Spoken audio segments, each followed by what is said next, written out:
É aqui a festa dos aprovados? Meus queridos amigos, uma boa tarde!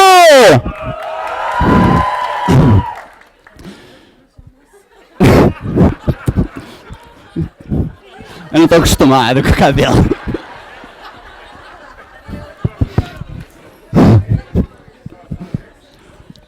Os caras me pagam bem. Antes de mais nada, os caras me pagam bem.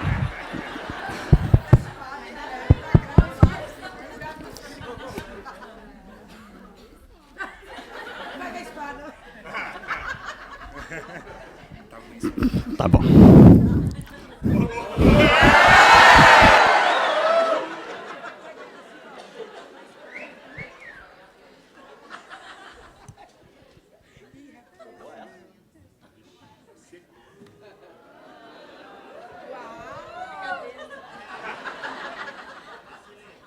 Vamos fazer uma brincadeira? A melhor foto postada hoje, Facebook, Instagram ou Twitter, recebe em casa um livro meu. Fechou? Os amigos do online também, hein? Meus queridos amigos, que bom estar com vocês uma última vez. Tá bom, vamos lá.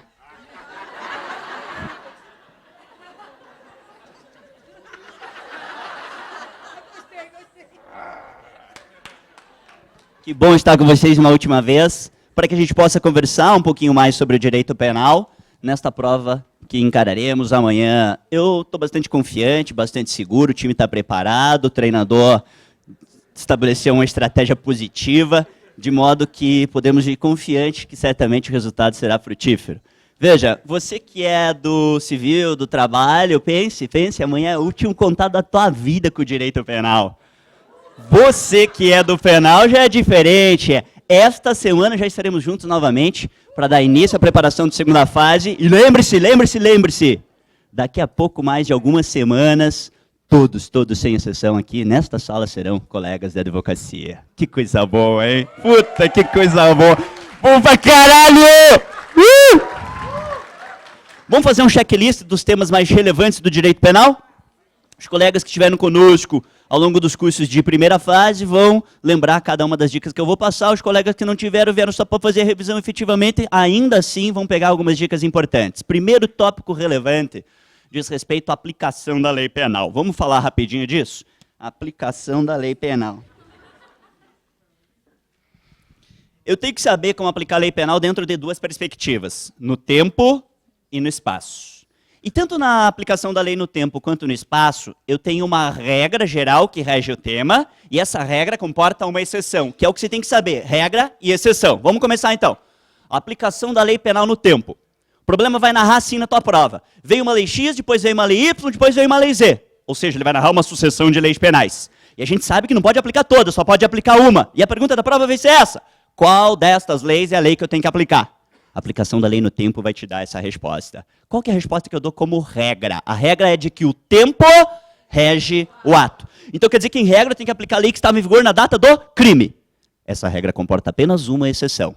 Lembra da novatio legis in melius? Então, se depois do crime vier uma nova lei e essa nova lei for mais benéfica para o acusado, então é ela que eu aplico. E eu aplico ela retroativamente. Aplicação da lei penal no tempo. Já a lei penal no espaço é um pouquinho diferente. Eu quero saber daí agora sobre o lugar do crime. Basicamente, eu quero saber se eu vou poder ou não aplicar a lei penal brasileira. E aqui também tem uma regra e uma exceção. A regra é de que eu só posso aplicar a lei penal brasileira se o crime for praticado no Brasil. Chama-se princípio da territorialidade. Então, em regra, eu só aplico a lei penal brasileira se o crime for praticado no Brasil. Nas provas, quando cai pergunta sobre a lei penal no espaço, a pergunta não é sobre a regra, é sobre a exceção. E aí eu falo dos casos de extraterritorialidade, que são casos excepcionais em que eu vou poder aplicar a lei brasileira para um crime que não foi praticado no Brasil. Por isso do nome, extraterritorialidade. Tudo isso, meus amigos, se você for ver, está entre o artigo 1º e o artigo 7º do Código Penal. Aplicação da lei penal no tempo e no espaço. Geralmente, nas provas de primeira fase, vem uma perguntinha sobre esse tema. Então, fica de olho com essas hipóteses, tá bem? Uma segunda dica relevante, bastante importante, diga-se de passagem, para a tua prova, diz respeito ao tema chamado teoria do delito. Vamos dar um passo a mais? Teoria do delito. É aqui que eu estudo o famoso conceito analítico de crime. Lembra dele? Crime é um fato típico, Antijurídico e culpável. Falar de tipicidade é falar da reunião de uma conduta humana que gera um resultado. Entre conduta e resultado, eu tenho que ter uma ponte de ligação. Isso tem um nome, chama-se nexo causal. Só que não é qualquer conduta humana que interessa, né, para o direito penal. Só interessa aquelas que ferem um dispositivo de lei penal. Então tem que ter um tipo legal. Conduta, mais resultado, mais nexo causal, mais tipo legal. Juntando tudo isso, eu tenho um fato típico. Antijuridicidade. O segundo elemento, antijuridicidade, é sinônimo de ilicitude. Dizer, então, que a minha conduta é antijurídica é dizer que ela é contrária ao ordenamento jurídico como um todo, na sua inteireza. Quer dizer, então, que ela é ilícita. E se é ilícita, tem uma chance grande de ter um crime. Chance grande porque daí eu preciso analisar também o último elemento, culpabilidade. Culpabilidade é sinônimo de juízo de reprovação. E o que tem de importante sobre a culpabilidade para a tua prova? Eu preciso de 3 requisitos para que alguém possa ser considerado culpável. São 3 elementos. Para ter culpabilidade é necessário que o sujeito seja imputável, que ele tenha potencial consciência da ilicitude e que dele seja exigível uma conduta diversa. Imputabilidade, potencial consciência da ilicitude e exigibilidade de conduta diversa. De uma forma bem resumida, essa é a estrutura analítica do crime. Na tua prova, a pergunta geralmente é sobre as causas de exclusão. Então, sabendo quais são os 3 elementos, tipicidade, antijuridicidade e culpabilidade, vamos resgatar rapidamente quais são as causas de exclusão? Então, vamos lá. Conduta humana. Como é que eu posso afastar a conduta humana? Coação física irresistível, caso fortuito, força maior, atos reflexos e os estados de inconsciência. Não é comum cair perguntas sobre isso na tua prova. Existe, mas não é comum. Tipicidade propriamente dita, o tipo legal.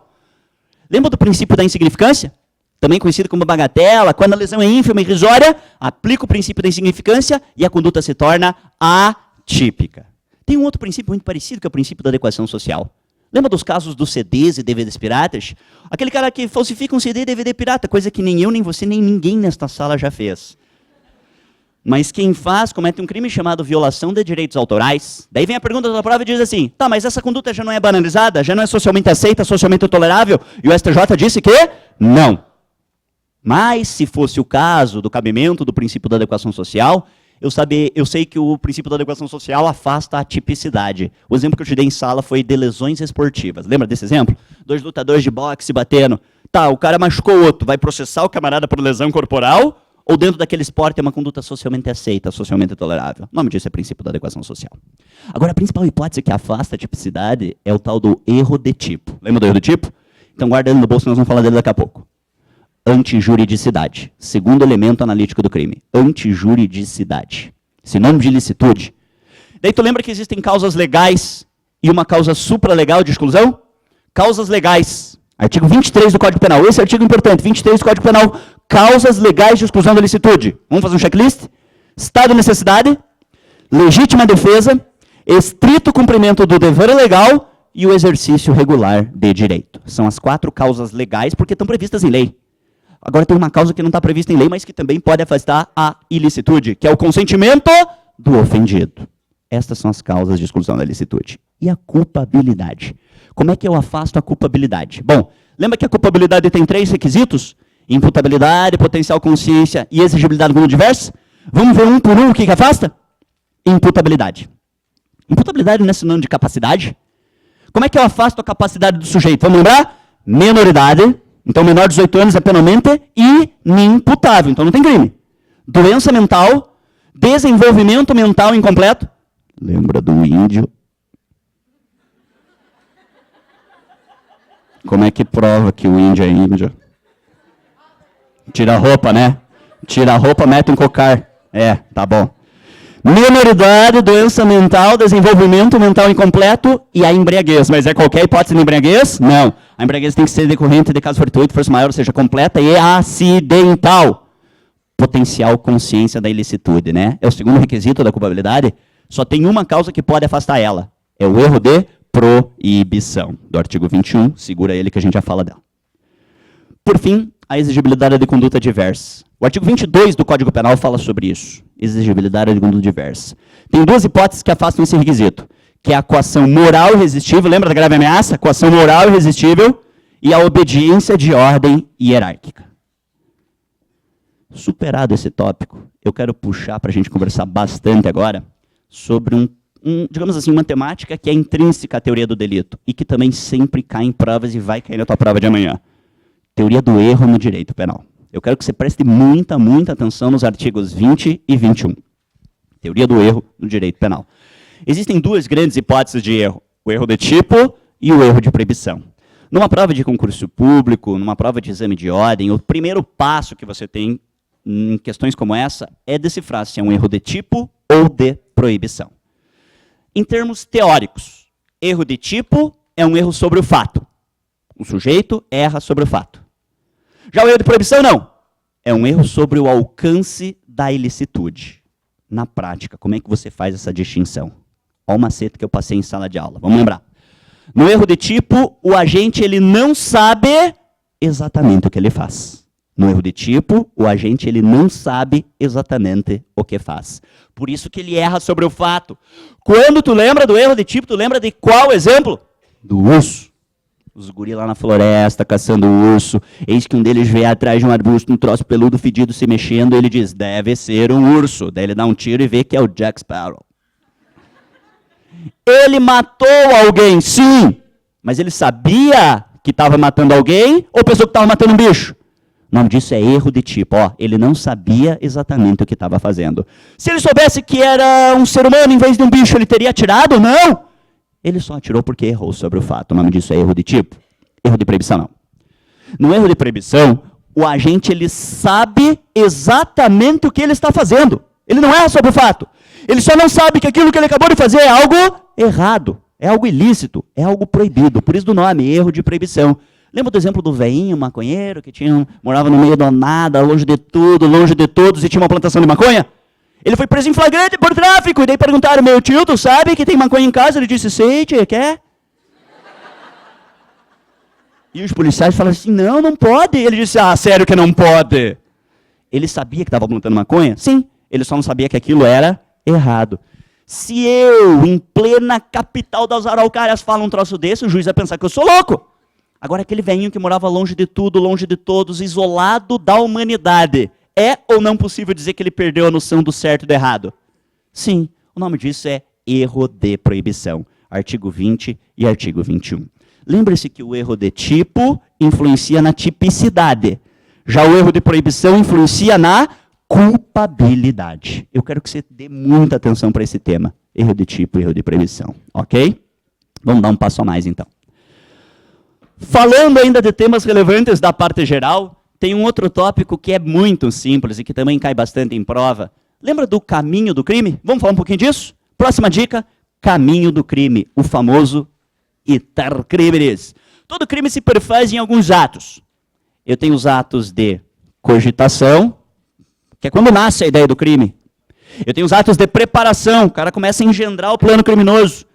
E aí eu tenho o terceiro passo, que é o que para nós interessa. Execução. O que eu preciso que você lembre, e lembre com muita cautela, é que antes de iniciar a execução, não existe crime. Quando que o crime passa a existir, então? Quando inicia a execução. Só que esse crime pode existir de duas formas, na forma consumada ou na forma tentada. Crime consumado é aquele que se realiza na sua inteireza, na sua totalidade. Um homicídio consumado é só quando a vítima vem a óbito. Já a tentativa não. Na tentativa, o sujeito ele almejava a consumação. Ele queria a consumação do delito, mas ele não conseguiu. Tá, mas ele não conseguiu porque ele não queria ou porque ele foi impedido por circunstâncias? Qual que é a palavra-chave? Alheias à vontade do agente. Porra, tava com a arma em punho, prestes a puxar o gatilho do revólver para matar a vítima, daí veio um quarterback do futebol americano, me derrubou e infelizmente eu não consegui matar. Mas se não tivesse acontecido isso, eu teria dado um tiro. Nesse caso, ainda assim, eu vou responder por homicídio. Por quê? Lembra que eu acabei de te falar? Iniciada a execução, o crime passa a existir. A partir do momento que eu mirei o gatilho do meu revólver contra a vítima, o crime já iniciou a sua execução. Então, nesse caso, eu vou responder por homicídio, mas agora apenas por uma tentativa. Na prática, uma vez configurado o crime na forma tentada, o crime é o mesmo. Então, na prática, a tentativa importa no que na vida do réu? A tentativa é apenas uma causa de diminuição de pena. Só que eu não posso confundir a tentativa com alguns institutos que são muito parecidos. Ó, a tentativa está no artigo 14 do Código Penal. E tem 3 institutos muito parecidos com elas que estão nos capítulos subsequentes, artigos 15, 16 e 17. Lembra da desistência, do arrependimento e do crime impossível? Então, rapidinho, vamos lembrar. Artigo 15 fala de desistência voluntária e arrependimento eficaz. Digamos que eu comecei a execução de um crime. Eu queria matar o cara e dei um tiro nas costas dele. Mas ele não morreu. Tudo bem, mas ainda estou com meu revólver. Eu pego o meu revólver, miro, e na hora que eu estou prestes a dar o segundo tiro, o tiro fatal, eu desisto. O que diz o artigo 15 mesmo? Aquele que desiste de prosseguir ou se arrepende e volta atrás, responde apenas pelos atos já praticados. Nesse meu novo exemplo, então, eu que a princípio responderia por um homicídio, não vou mais. Agora eu vou responder só por aquilo que eu já fiz. Lembra que eu dei um tiro nas costas do cara? Então, nesse caso, eu vou responder apenas por uma lesão corporal. É o que diz o artigo 15. Você viu, então, que o artigo 14 da tentativa, ele apenas reduz a pena? E que o artigo 15, na verdade, ele muda o crime? Ele desclassifica o crime por um crime menor? Não confunda o artigo 15, que fala da desistência voluntária e do arrependimento eficaz, com o artigo 16, que fala do arrependimento posterior. Entrei na tua casa, peguei a tua televisão, levei para minha casa, fiquei 1 semana. Acabou o bebê, não tinha mais motivo para estar com a tua televisão. Eu fui lá e devolvi, né? Deixou de ter crime de furto por conta disso? Claro que não, porra! O crime já está até consumado. Tá, mas ao fato de eu ter devolvido a res furtiva, eu não mereço ganhar algum tipo de presentinho do legislador? O nome disso é arrependimento posterior. Eu vou ser processado, vou ser condenado, só que a minha pena vai ser reduzida. Qual que é a diferença do arrependimento eficaz, do artigo 15, para o arrependimento posterior, do artigo 16? A consumação. Se o arrependimento é eficaz, quer dizer que eu consegui intervir antes da consumação. Se ele é posterior, meu irmão, quer dizer que a consumação já foi. Daí o crime é o mesmo, só reduz a pena. E, por fim, o crime impossível do artigo 17. Crime impossível é sinônimo de crime irrealizável. Quer dizer que, por mais que eu queira cometer o crime, não tem como. Por exemplo, dá para matar alguém que já está morto? Por quê? Me diga só em uma palavra. Porque é o quê? Impossível. Uma vez configurado o crime impossível, o sujeito responde por qual crime? Nenhum, porque a conduta dele é atípica. Toca o barco para frente, vamos para um próximo tópico. Ô, que luz do caralho. Concurso de agentes. Concurso de agentes. Ó, daqui a 5 minutos vou entrar na rede social para ver a foto mais bacana, hein? Não importa o lugar que você esteja, eu vou entregar na tua casa esse livro, para dar aquele abraço. E se duvidar, ainda faço a prova de penal para você amanhã.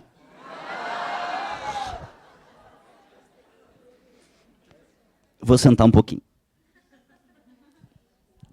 Tem 3 formas em que uma pessoa pode atuar dentro de uma empreitada criminosa. Ela pode ser o autor, o coautor ou o partícipe. Como é que eu faço a distinção entre eles? Vamos lembrar? Autoria. Quem que é o autor do delito? É aquele que tem o domínio final sobre o fato. Quer dizer que é o camarada que controla o todo dentro de uma empreitada.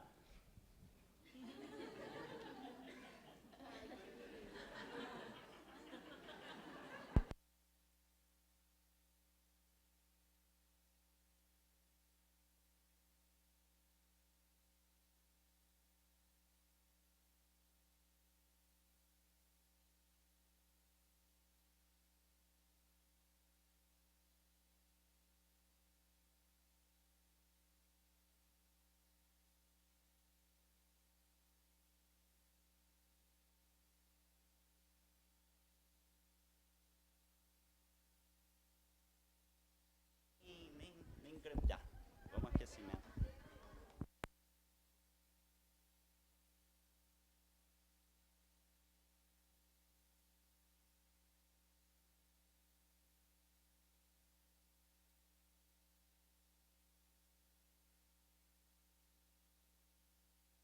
Som.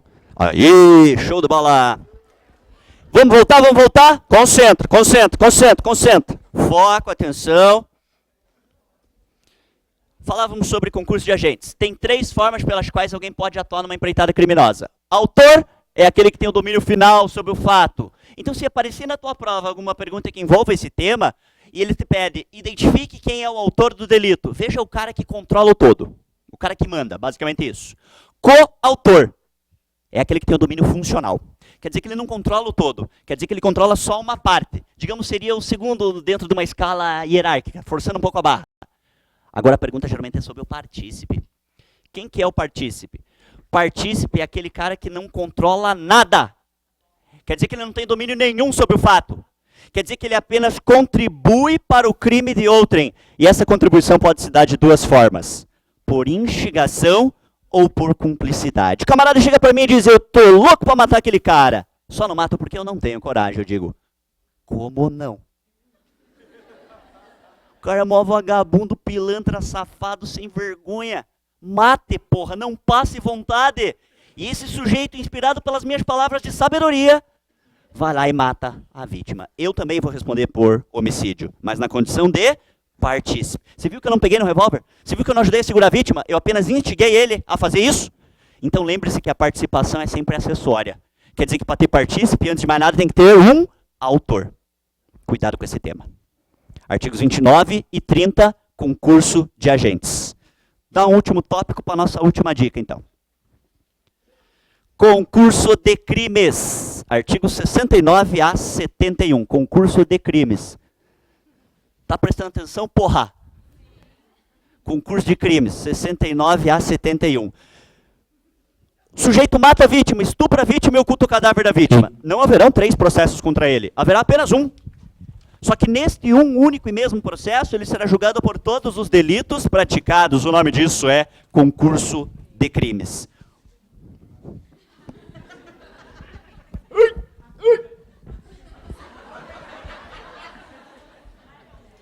O pior é que eu tô louco pra sair hoje de noite e essa porra dessa barbicha não sai. Ela sai. Eu tentei tirar, porque assim que os moleques colocaram, eu falei assim, não quero, isso daí tá muito ridículo, vai ser... Não, eles falaram assim, tá bom, professor, pode tirar. E eu tentei tirar, cara. Eu tô há meia hora aqui tentando tirar. Nervoso, já xinguei Deus e o mundo. E o pior é que eu vou ficar com ela, acho ad eternum.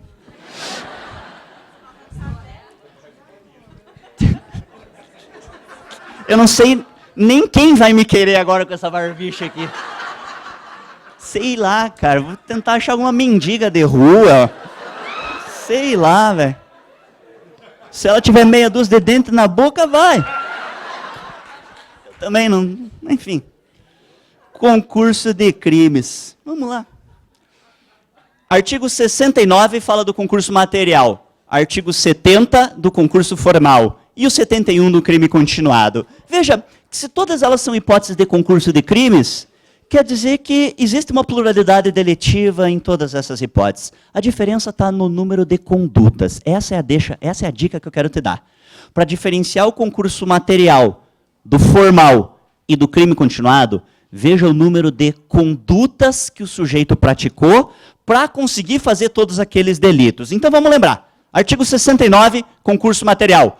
O sujeito ele pratica várias condutas e consegue vários crimes. Estupra a vítima, mata a vítima e oculta o cadáver. Várias condutas, gerando vários crimes. Concurso material. Como é que o juiz aplica a pena nas hipóteses de concurso material? Soma tudo. Ele aplica a pena de cada um dos crimes e, ao final, soma tudo. Concurso formal. Artigo 70.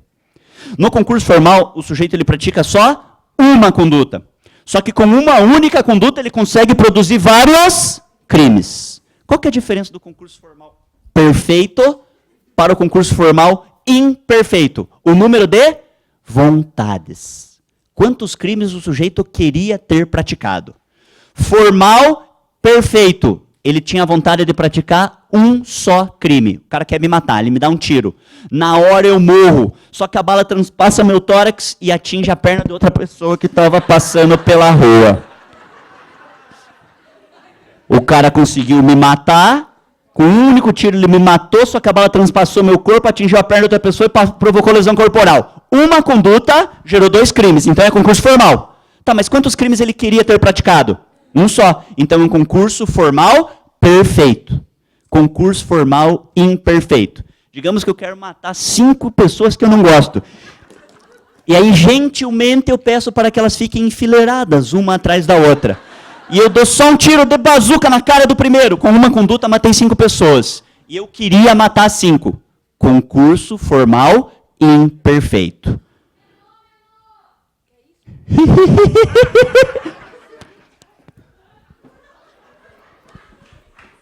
Entra comigo, vamos fazer uma bagunça lá.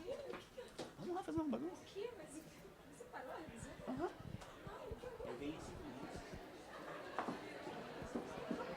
Tchau, galera. Vou embora. Vou levar a Rainha Má para casa. Senhoras e senhores, a maior autoridade de processo do trabalho do Brasil. O Lebre tá tipo eu naquela revisão de véspera da Amy Winehouse, que me enfiaram um monte de tatuagem no braço, né? Que eu fiquei acho que umas 2 semanas para tirar aquela bosta, mas saía rápido. Mas saía tranquilo. Não, só tirando o queixo, Lebre. Pode ser uma vantagem. Um selfiezinho aqui para a posteridade, né? Com a galera. Levanta a mão aí, né, galera? Show de bola, Ana. Senhoras e senhores, Ana Paula Pavelski. Sabe tudo, hein? Sabe tudo, sabe tudo. Falávamos do concurso formal perfeito.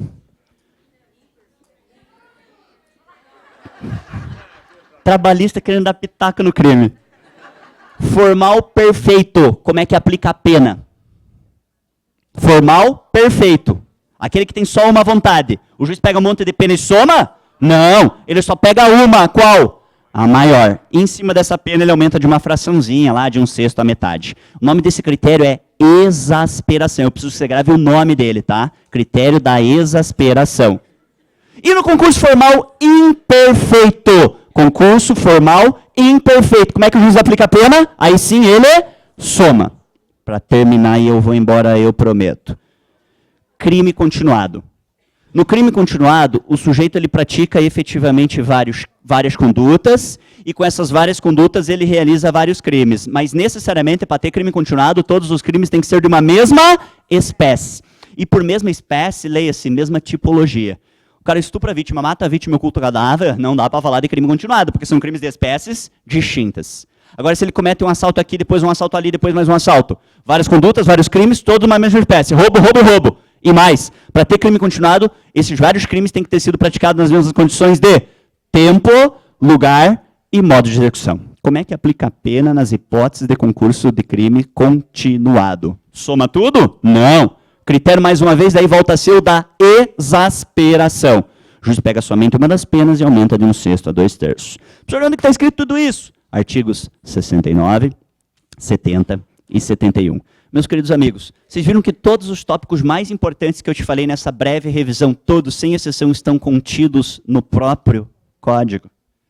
Então, caso você opte, o que não é aconselhável, mas se você optar para dar aquela lida em alguma coisa do penal, leia pelo menos estes artigos que eu mencionei nesta breve revisão, porque são os tópicos mais quentes para serem cobrados na tua prova, tá bem?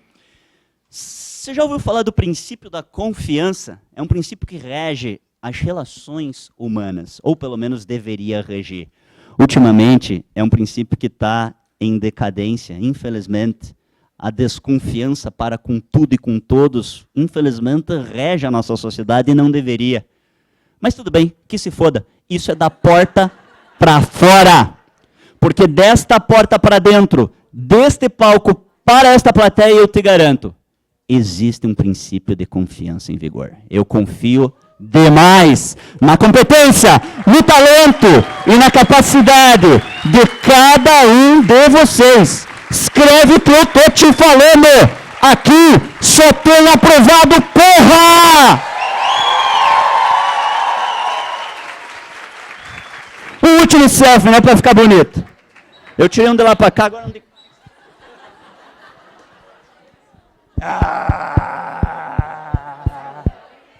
Galera, amo vocês. Fiquem com Deus. Boa prova. Até amanhã. Tchau!